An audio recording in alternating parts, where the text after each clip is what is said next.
Hey, welcome to our explainer. Today we're cracking open one of the oldest and, honestly, most influential storybooks in all of human history, Greek mythology. You know the names, right? Zeus, Hercules, Achilles. But what is the big deal? Seriously, why, thousands of years later, do these incredible tales of flawed gods, tragic heroes, and terrifying monsters still have such a powerful grip on our imagination? Well, that is the exact question we're tackling today. Okay, so before we jump into the lightning bolts and labyrinths, and trust me, we will, it's really important to get a handle on what Greek mythology actually was to the people who first told these stories. See, this wasn't just bedtime stories for them. For the ancient Greeks, mythology was a living, breathing part of their world. It was basically their science, their history, and their religion all rolled into one. These stories explained literally everything, from why the seasons change to the origins of their own cities. It was their way of making sense of a world that was often pretty chaotic and dangerous. And it's not like we learned all of this from some single dusty book. We know these stories from a whole tapestry of evidence.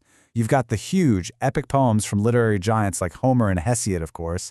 But just as important, you can literally see scenes of Hercules' labor as painted on everyday pottery, or walk through the incredible ruins of temples they built for Athena. So this isn't just theory. You can see just how deep these myths ran in their world. And here's what's so fascinating. Greek mythology isn't just a random jumble of tales. It actually unfolds like this epic, multi-generational saga. It's basically the story of everything, from the very beginning of the universe. It all kicks off with the Age of Gods, a totally cosmic story of creation out of nothingness.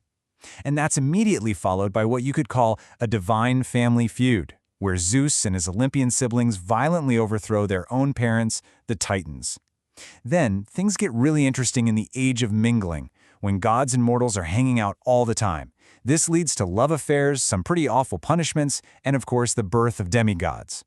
That sets the stage for the main event, the heroic age, with legends like Hercules and Jason taking on impossible quests. And it all builds to this massive finale, the legendary Trojan War, the conflict that defined a whole generation of heroes.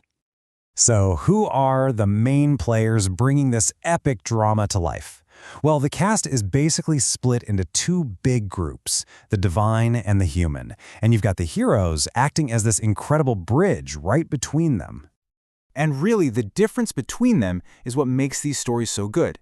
The gods, right, they're immortal, they're powerful, and they represent everything from the sky to wisdom itself.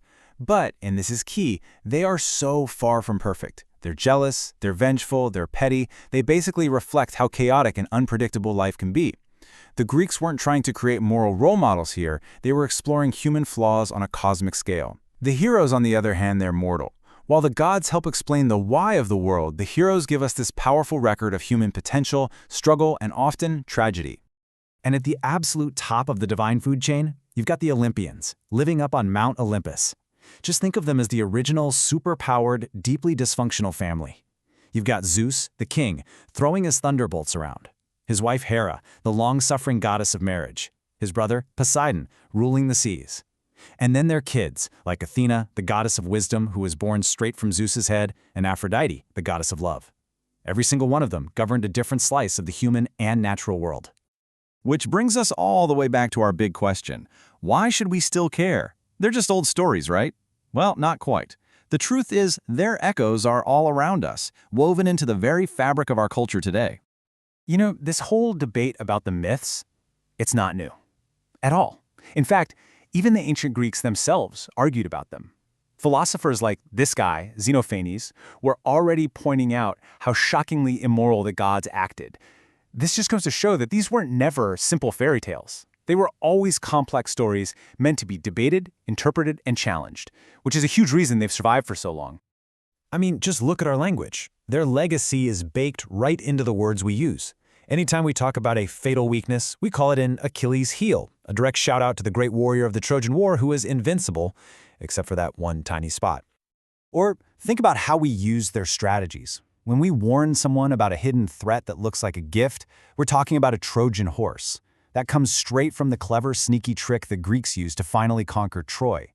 The story is ancient, but that warning, it's absolutely timeless. And how about this one? Opening a Pandora's box. That phrase comes directly from the myth of the very first woman whose curiosity unleashed all sorts of unforeseen evils into the world. It's a powerful metaphor for unintended consequences that we still use constantly today. In this influence, it runs so deep.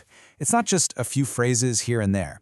From Renaissance art to Shakespearean plays, from the psychological theories of Freud and Jung to modern movies, these myths have given us a shared set of characters, themes, and conflicts that artists and thinkers keep coming back to, again and again, to explore what it even means to be human. So in the end, the Greeks didn't just give us stories. They gave us a blueprint for how to tell stories, a way to talk about our biggest fears and our greatest hopes through these epic tales of heroes and gods. It really makes you wonder, doesn't it? As we create our own blockbuster movies, our best-selling books, and our viral sensations, which of our stories will people be explaining 2,000 years from now?